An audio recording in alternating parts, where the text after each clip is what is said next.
Boa tarde a todos e todas. Como vocês sabem, eu sou a professora estagiária Rainara Campelo e hoje eu vou estar encerrando, né, com vocês aqui meu estágio na disciplina de História e nós vamos dar continuidade ao nosso assunto que nós iniciamos lá na nossa primeira videoaula, né, do nosso capítulo 9 do livro didático, né, que nós estamos usando. E, bom, lá no nosso primeiro encontro, né, nossa primeira videoaula, nós falamos sobre a Roma Antiga, né, e todo o seu contexto e a sua fundação histórica, né, a, inclusive incluindo a versão lendária, os povos que se tinham, né, no período que Roma foi fundada, e o quão foi importante, né, a influência dos povos que se tinha ali na Península Itálica naquele período para a fundação de Roma. E, posteriormente, na última aula, nós falamos sobre a República Romana, que se deu, né, pós a fundação da Roma, né, de Roma, com o estabelecimento da monarquia, né, foi o primeiro tipo de poder que se teve dentro de Roma após a sua fundação, né, e tudo mais. Bom, e como nós vimos, né, a República Romana ela foi instaurada pelos patrícios, sendo estes, né, os que tinham, né, tinham mais poder, e que justamente passaram a ter mais poder ainda quando conseguiram instaurar a República em Roma, né, se aproveitando ali de uma fragilidade do último rei, do período monárquico, né, o Tarquínio Soberbo, que nós também falamos sobre ele. E, bom, e assim, com isso se iniciou lá o período da República Romana, como nós vimos, e com isso se teve lutas sociais, né, dentro desse período que envolveu principalmente os plebeus que lutavam, né, por direitos de poder participar mais da vida política, né, e dos demais âmbitos que se tinha dentro da República Romana daquele período. E como nós vimos, né, essa luta deles durou anos, né, eles por anos lutaram até que conseguiram leis que os favorecessem e assim eles puderam, né, se integrar à vida política romana, né, à vida lá da República Romana, e, como eu disse, que eram comandadas pelos patrícios, né, que eram os pertencentes, que eram eles os altos cargos do Senado romano.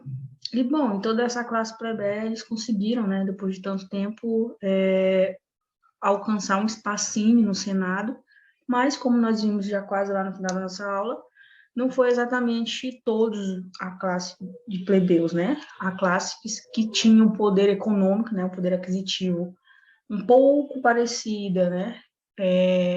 Com os patrícios, foi o que conseguiram, de fato, usufruir de todo o benefício dessa luta, né? Todas as coisas positivas que essas lutas sociais dos plebeus trouxe, né? Quando eles conseguiram ser integrados na vida política da República Romana.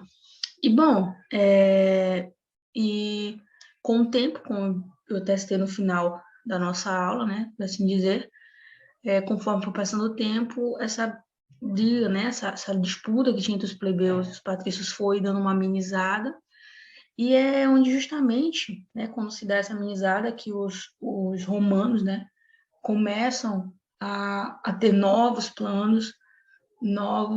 planos de dominar novos territórios, que é justamente a aula a qual nós vamos trabalhar hoje, que vai ser justamente a questão da, né, Roma conquista a Itália, que se inicia lá na nossa página 153, mais especificamente falando. E, bom, e nessa aula de hoje, né, última aula que vocês vão ter comigo, né, nessa última aula, e nessa nossa última aula, como está sendo descrito para a gente, né, lá no nosso livro didático, nesse nosso último ponto que a gente vai trabalhar hoje, que eu vou estar trabalhando com vocês sobre a Roma conquista a Itália. Como diz bem lá no início desse nosso ponto, lá no nosso livro didático, né, desde cedo os romanos, né, guerrearam para se defender de seus vizinhos, mas com o aumento das lutas sociais e da participação política da plebe, né, os romanos eles passaram a guerrear com dois outros objetivos, né, outros dois objetivos. Isso foram eles, né, a conquista de terras e o controle das rotas de comércio. Bom, dando, né, seguimento ao que está no nosso livro didático, né, como está descrito lá, os povos vencidos, né, pelos romanos, eles eram transformados em aliados dos romanos, chegando inclusive a integrar, né, o seu exército. Já as terras que eles conquistavam eram convertidas em terra pública, né? Inclusive está descrito lá que em latim quer dizer ager publicus. E assim, né, entre os séculos 5 antes de Cristo e 3 antes de Cristo, as legiões romanas elas conquistaram quase toda, né, a Península Itálica. Só lembrando que esse nosso ponto se encontra lá na nossa página 153 do nosso livro didático. E, bom, e como também está descrito lá no finzinho já, né, nosso texto de apoio, aí na nossa página do livro didático, as conquistas romanas e a consequente, né, incorporação de grandes domínios ao território romano sob a forma do ager publicus, né, provocaram grandes transformações no regime de propriedades. Como nos é dito no nosso livro didático, inicialmente, né, mercê da utilização do ager, né, públicos, principalmente, né, para o pastoreio, o campo ele sofreu um gradual processo de espovoamento. Os camponeses mais modestos que perdiam suas terras, né, ou que perdiam o direito de usufruir da posse, né, da terra pública, eles acabavam que, né, iam para as cidades, né, engrossando as fileiras de artesãos, né, e de pequenos comerciantes e da clientela. A diminuição de número de pequenas propriedades no campo é bastante acentuada, né, ao longo do século II, aí desse período. E, bom, a conquista da Itália, né, pela República de Roma, durante do século IV, né, antes de Cristo, foi o primeiro passo, né, da cidade para a supremacia no Mediterrâneo. Mais tarde eles vão conseguir também dominar ali uma parte do Mediterrâneo, né, em todo o mundo antigo. Bom, e durante 12 séculos, né, um dos principais objetivos dos governantes do Império Romano foi a conquista, né? Diferente dos gregos ou persas, os romanos eles não tinham interesse em absorver cultura ou valores de outros povos, né? Quando eles chegavam nesses lugares, né, a qual eles tomavam, pegavam para eles não estavam interessados na cultura que esse povo tinha ou algum tipo de, podemos dizer assim, de saber ou algo assim que poderiam ser ensinado a eles ou passado para eles, né, na cultura daquele povo. Eles, na verdade, estavam mais interessados mesmo era expandir o seu território e menos preocupado que tipo de cultura se tinha ou se aquela cultura poderia agregar deles, né? E, bom, o que eles queriam de fato, né, era conquistar, né, e gerir mais riquezas ainda.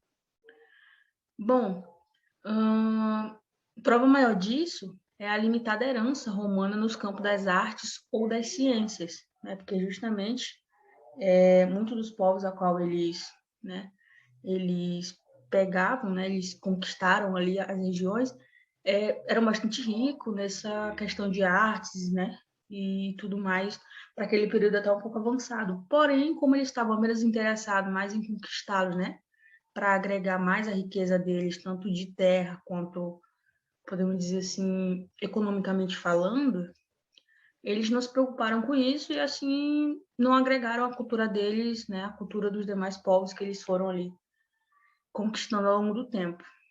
Bom, na área militar, porém, os romanos eles foram criadores de várias táticas, né?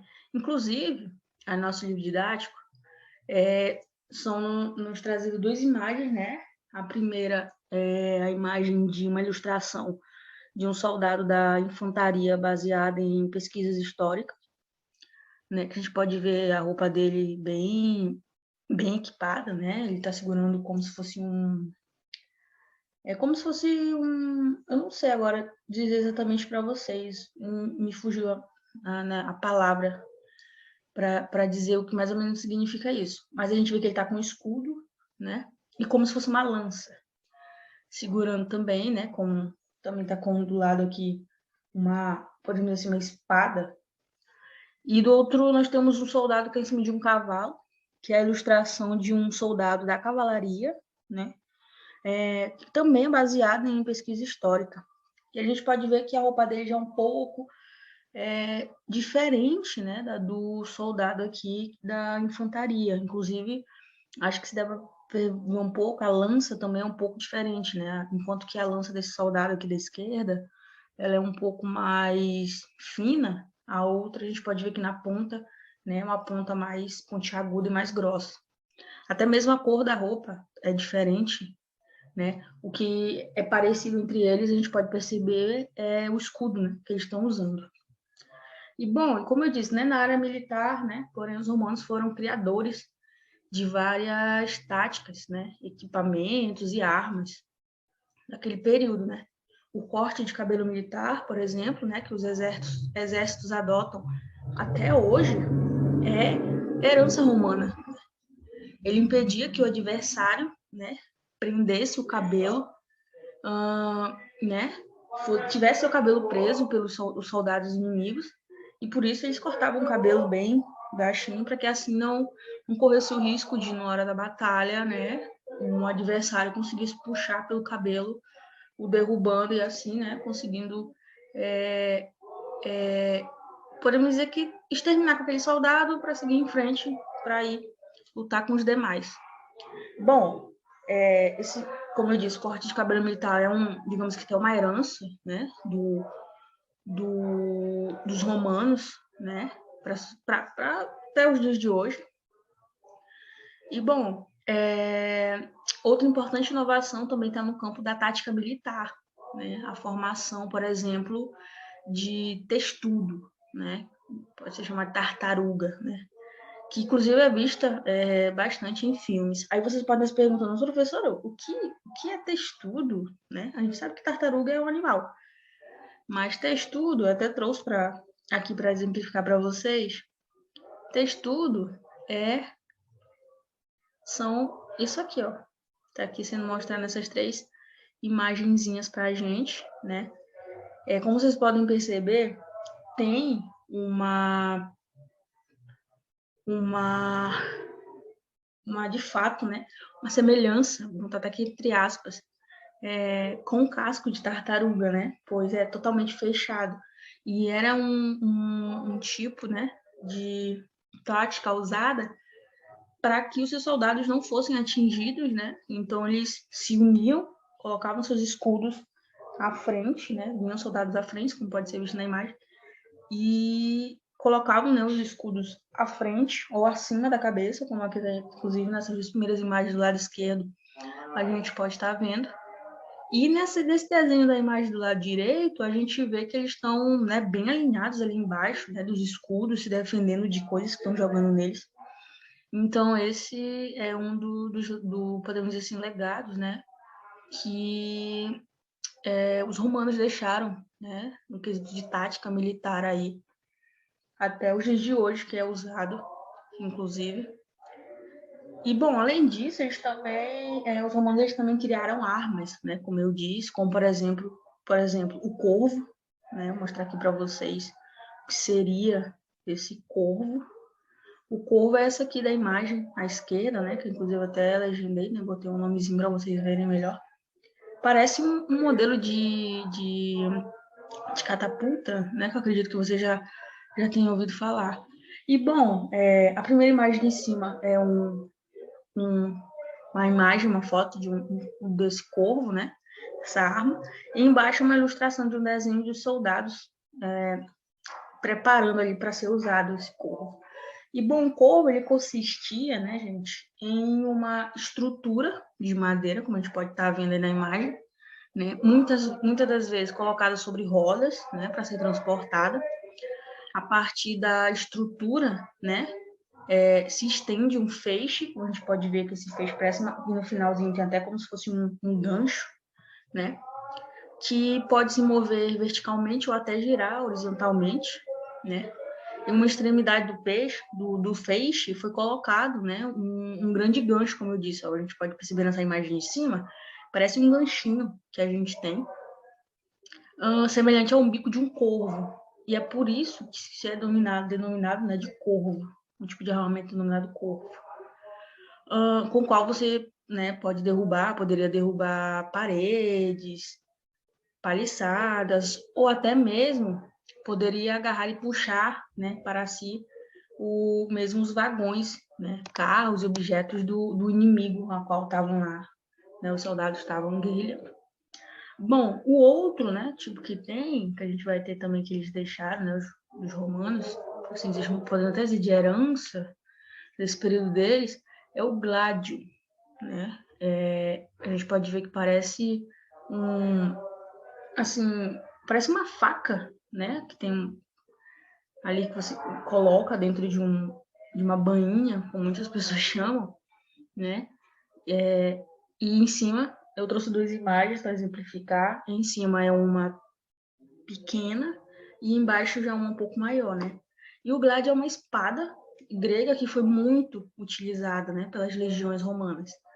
Não é um instrumento, uma arma criada pelos romanos. Eles, né, aderiram a essa arma, esse instrumento, quando começaram a guerrilhar e tudo mais, mas vem dos gregos. E foi muito utilizado por eles, pelos romanos, né? Inclusive, é do gládio, né, que se dá origem ao nome de gladiadores, né, que é um outro ponto muito marcante do período romano, né, da Roma Antiga, que são os gladiadores. Tem filmes sobre, documentários, muito, muito interessante. E, bom, como eu disse, né, daí que também dá a mesma conotação para o nome de gladiadores, né? O gládio romano era uma arma projetada para lutar principalmente com a ponta. Como a gente pode ver, a ponta é bem afiada, né? A gente pode ver na imagem de cima uma pontinha bem um pouco mais fina que a ponta de baixo. Então, a gente pode dizer que naquele período, como se usavam isso daí, era justamente mesmo nas batalhas, né, que os soldados lá enfrentavam, né, naquele período. Bom, o outro que a gente também vai ter vai ser o pilo, né, e a catapulta também. Bom, o pilo aqui eu trouxe duas imagens, né. Primeira que a gente tem é o objeto em si, né. O pilo é pilum, né, vem de pilum em latim. Era uma das armas padrão da legião romana e era uma lança, né, de arremesso, composta de uma parte de ferro, como a gente pode estar vendo nessa parte de cima, né, mais fina e pontiaguda. Então a gente pode estar vendo que é de fato uma lança, né. E outra parte dela era de madeira, que é essa partezinha de baixo aqui. E a maior, né, e mais pesada. Essa parte da madeira era maior e mais pesada. Então, conforme a força colocada, né, quando jogada, ela fazia um estrago bem grande no soldado adversário, né, a qual ela atingia. E, bom, essas duas partes, elas eram unidas, como a gente pode perceber, né, de tal maneira que quando o pilo atingisse seu alvo, né, a junção das duas partes entortaria. E com isso, né, tornaria difícil, por exemplo, um adversário arrancar a lança se, de certa forma, ela estivesse lá, né, cravada no seu escudo.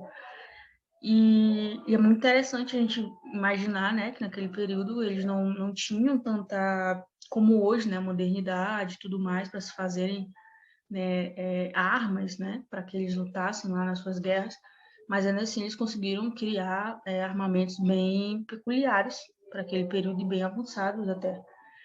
E aí outra imagem do lado que eu trouxe já é de um soldado, já, né, todo equipado, todo montado com seu escudo e segurando, né, duas lanças de pilo. E por último nós temos aqui a catapulta, né? Muitas pessoas não sabem, assim, mas a catapulta, ela vem desse período romano, né, outras 3 imagens, sendo essa de baixo, né, uma ilustração de como é que os soldados, né, usavam a catapulta naquele período lá, no período romano. E, bom, a catapulta, ela são mecanismos, né, de cerco, como a gente pode estar vendo, que utilizam um braço, né, para lançar um objeto a uma grande distância, né, evitando assim possíveis obstáculos como muralhas, né, e fossos. E foi criado pelo matemático Arquimedes, né, como solução de uma guerra. E essas estruturas elas eram montadas, né, no lugar do cerco, normalmente eram montadas no lugar do cerco, e um exército carregava algumas ou nenhuma, né, de suas peças consigo, porque madeira naquele período era bastante fácil de se achar, né, era bastante disponível no lugar a qual pertencia ali os romanos. Bom, eu trouxe isso aí foi para exemplificar mais ou menos, né, essa questão de como que, de fato, os romanos estavam tão mesmo focados, né, em conseguirem, né, dominar territórios, que eles criaram, aprimoraram alguns outros tipos de armas, algumas outras coisas para trazerem para o seu exército. E, bom, e tudo isso explica, né, essa expansão de Roma, né, e um grande ponto é que a gente pode perceber que a sua sociedade estava concentrada na conquista militar, principalmente, né. Bom, a fase inicial, né, de conquistas do Império Romano, ela se dá dentro da Península Itálica, né? Na época, a área estava dividida entre vários povos, né, os quais os romanos eles foram vencendo, né, e absorvendo a sua sociedade, né, inserindo ali, conforme eles iam vencendo, eles iam colocando ali também junto, né, da sua sociedade. Com destaque principalmente para os sabinos, né, e os etruscos, e até mesmo os gregos, que inclusive eu citei bem lá atrás, né, a grande influência dos etruscos, principalmente, dentro da fundação de Roma.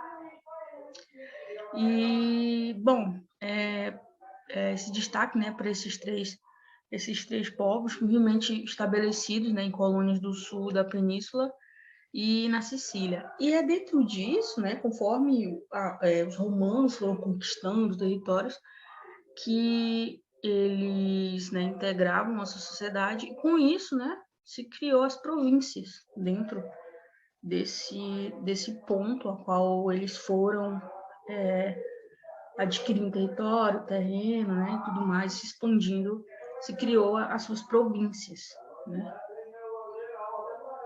E, bom, aqui na parte das províncias eu trouxe algumas, né, algumas províncias romanas.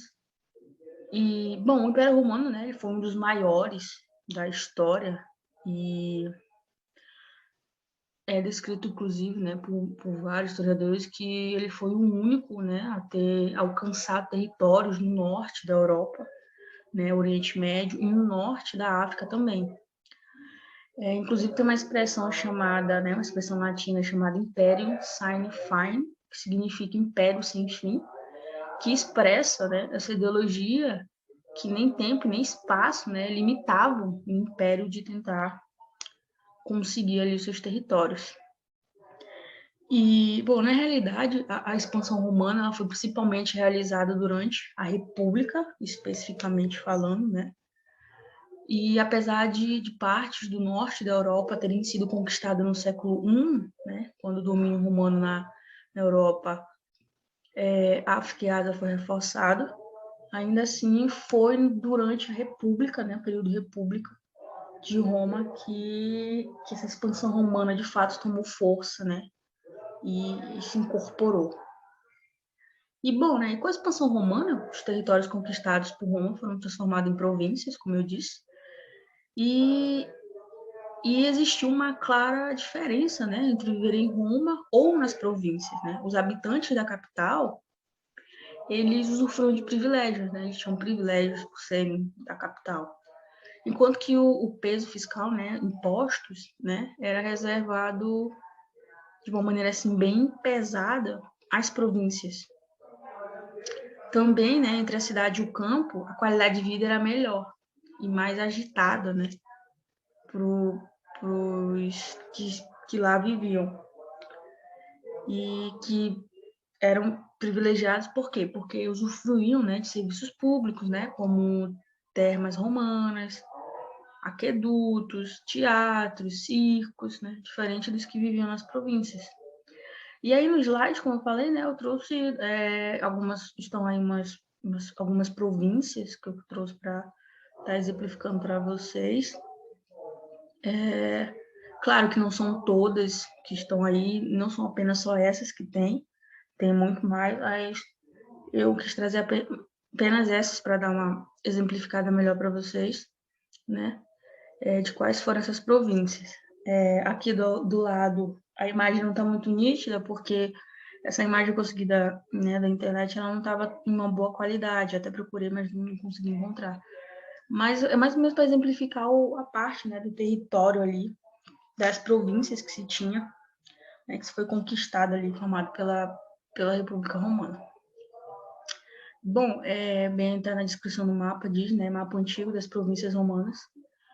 E as províncias que eu trouxe para estar explicando para vocês, mostrando, né, quais eram algumas delas, foi a Sicília, a Espanha Citerior e Espanha Ulterior, né, a Macedônia, a Caia, a Gaia, né, também temos aqui a Gaia Transalpina, temos também a Gaia Cisalpina, né, a Sicília e a Chipre. Temos também a África proconsular, né? Temos a Ásia, né? A Síria, o Egito, Mésia.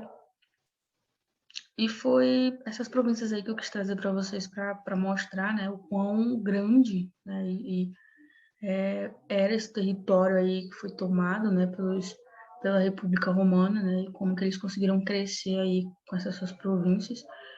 Eu não sei agora de cabeça exatamente, não estou lembrando quantas mais exatamente se tinha, né, nesse período de República Romana, porque mais à frente, quando se tem o Império, né, antes da queda do Império, né, também vão ser conquistadas outras províncias, mas no período republicano e período da República Romana eu não lembro agora exatamente quantos, mas são muito mais do que essas que eu trouxe aí no slide para mostrar para vocês. E bom, e dentro disso, né, dessas províncias, de todo esse contexto, também se destaca um outro ponto interessante, que é a moeda, né, que é o denário, né, que é a moeda que era a moeda romana, né, mais especificamente moeda de prata.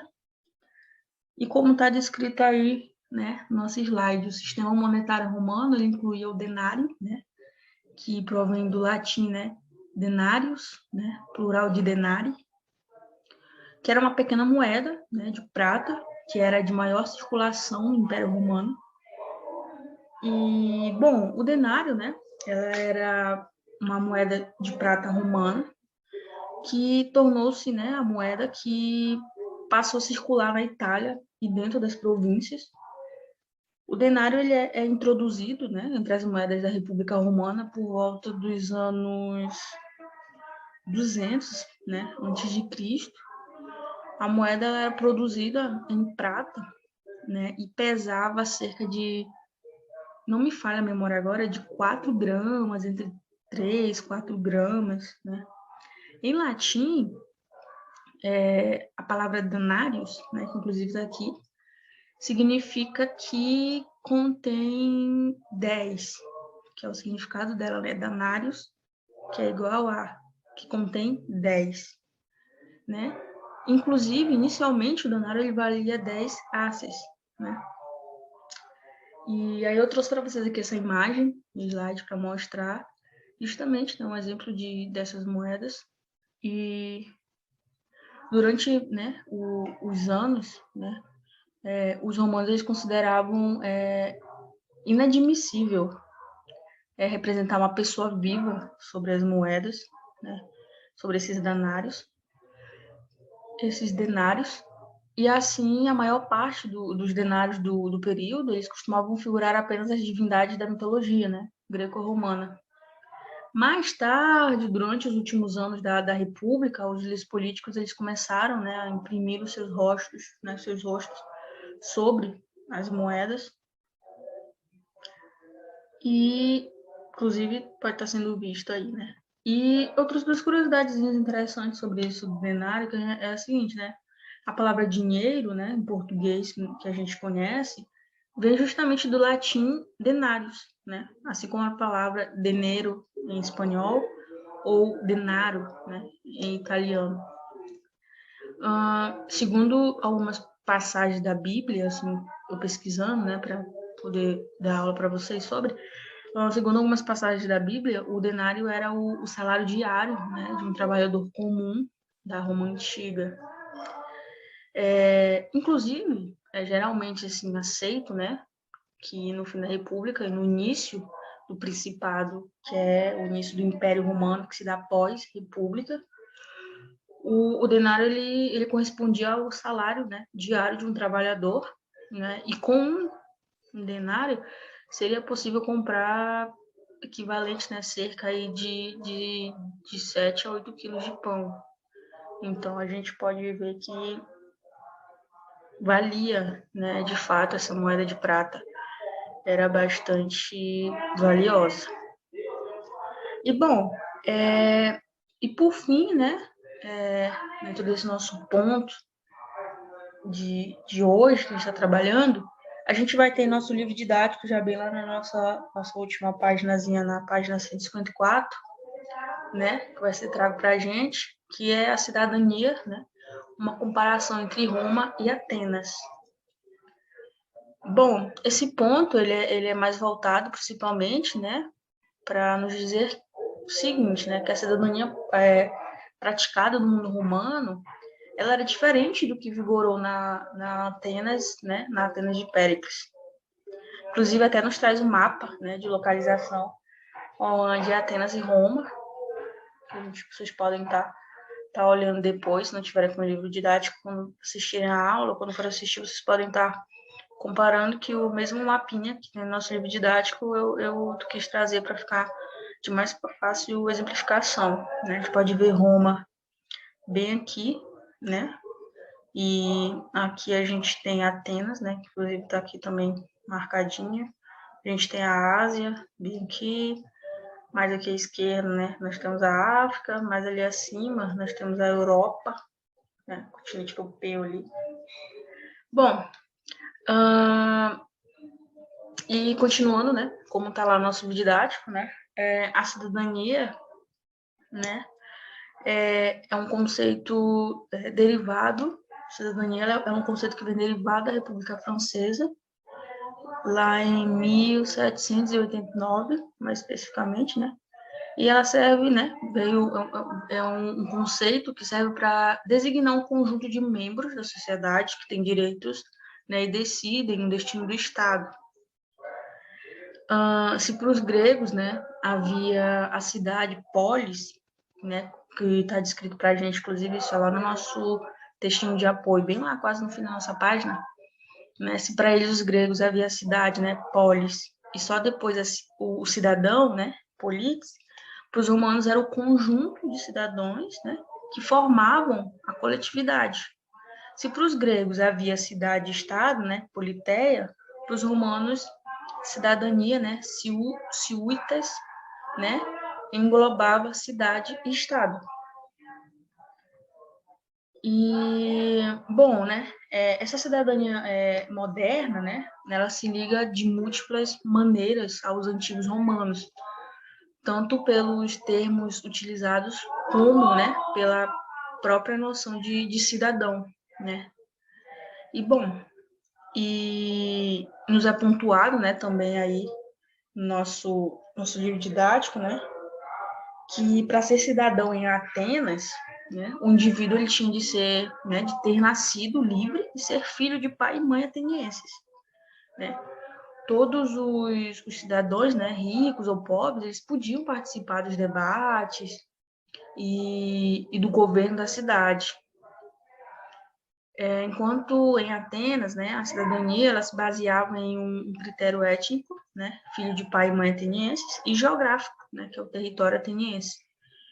No mundo liderado por Roma havia diferentes graus de cidadania, como está até descrito para a gente, né? No topo da escala se situava a cidadania romana, que incluía o direito a voto, né, o sufrágio, né, nas várias assembleias em Roma. Inclusive, essas assembleias a gente viu lá na nossa aula anterior, várias assembleias em Roma, e de ser eleito magistrado, que a gente também viu, né, as funções dos magistrados lá na nossa aula anterior, né.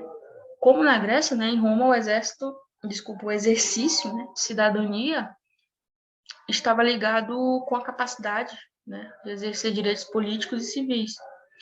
A cidadania romana, ela atribuía, né, era atribuída somente aos homens livres, porém, né, nem todos os homens que eram livres, eles eram considerados cidadãos. Né? Os cidadãos, eles tinham o direito, né, a ser sujeito de direito privado, né, ao acesso também aos cargos públicos e às magistraturas, a participação das assembleias políticas e também as vantagens fiscais. Né? Na sociedade romana, as pessoas eram diferenciadas entre livres e escravos. Os cidadãos não eram considerados todos iguais e livres, né? Como eu disse, né? E todos os homens eram considerados, os homens livres eram considerados cidadãos, né? E, bom, sendo assim, né, os cidadãos não eram considerados todos iguais e livres, né, e se dividiam em categorias de classes, né. A participação nas atividades, né, político-administrativas era restrita a uma parcela mínima, né, aos cidadãos ativos, além do que nem todos podiam ocupar cargos políticos e administrativos.